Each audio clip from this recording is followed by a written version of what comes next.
লাইফে হয়তো এই বাইক থাকবে আর নাহলে আমি থাকবো। কে থাকবে বলো? বাইক। বাইকের মধ্যে কি আছে যে আমার মধ্যে নাই? তেল। আমি কিন্তু সিরিয়াস মুন না, তুমি আজকে ফাইনাল ডিসিশন নিবা। তোমার লাইফে এই বাইক থাকবে আর নাহলে আমি থাকবো। তুমি বলো কে থাকবে? বাইক। এত যে বাইক বাইক করতেছো, কি পাইছো এই বাইকের মধ্যে? হ্যাঁ, যে আমার মধ্যে নাই? ব্রেক। ব্রেক মানে? আমার এই বাইকের ভিতরে একটা ব্রেক আছে, ব্রেকটা যখন চাপ দেই ও থাইমা যায়। কিন্তু তোমার ভিতর কোনো ব্রেক নাই। তোমার সাথে রিলেশনে আসার পর থেকে বলতে পারবা কোনো কিছুতে তোমার আমি থামাইতে পারছি? আমার কোনো কথা এখন পর্যন্ত তুমি শুনছো বলতে পারবা? কিন্তু ও শুনছে, ওর মধ্যে একটা ব্রেক আছে। ওরে যখন আমি চাপ দেই, ওরে যখন আমি থামতে বলি, ও থাইমা যায়। কিন্তু তুমি থামো না, তোমার আমি থামাইতে পারি না। তোমার যখন কোনো কিছুতে না করি, তুমি আমার উল্টা প্রশ্ন করো।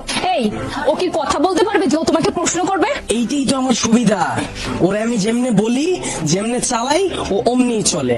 ওরে নিয়ে আমার কোনো প্যারা নেই। তার মানে আমি প্যারা? অবশ্যই প্যারা। তোমারে নিয়ে আমি প্রতি মুহূর্তে আতঙ্কে থাকি। কোন ছেলে তোমার মেসেঞ্জারে নক দিল, কোন ছেলে তোমার আবার ডিস্টার্ব করলো, কোন ছেলে তোমার প্রোফাইল পিকচারে যে একটা লাভ রিঅ্যাক্ট দিল। যখন আমি বলি ফেসবুকে কোনো পোস্ট কইরো না, তোমার কোনো ছবি ছাইরো না, তুমি বলো তুমি আমার স্বাধীনতা নষ্ট করছো।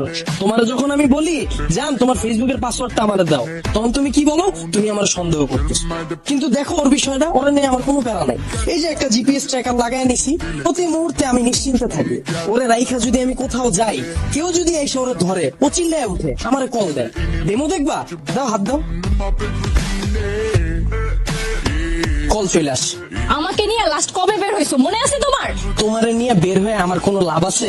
তোমারে নিয়ে বের হইলে 8-10টা মেয়ে যদি তাকায় তাও মুখ ফিরিয়ে যায়গা। কিন্তু যদি আমার এই বাইকটা নিয়ে বের হই, 8-10টা মেয়ের সিরিয়াল লেগে যায়। এখন তুমি আমারে বলো, বাইক ভালো না তুমি? ভালো থাকো জান।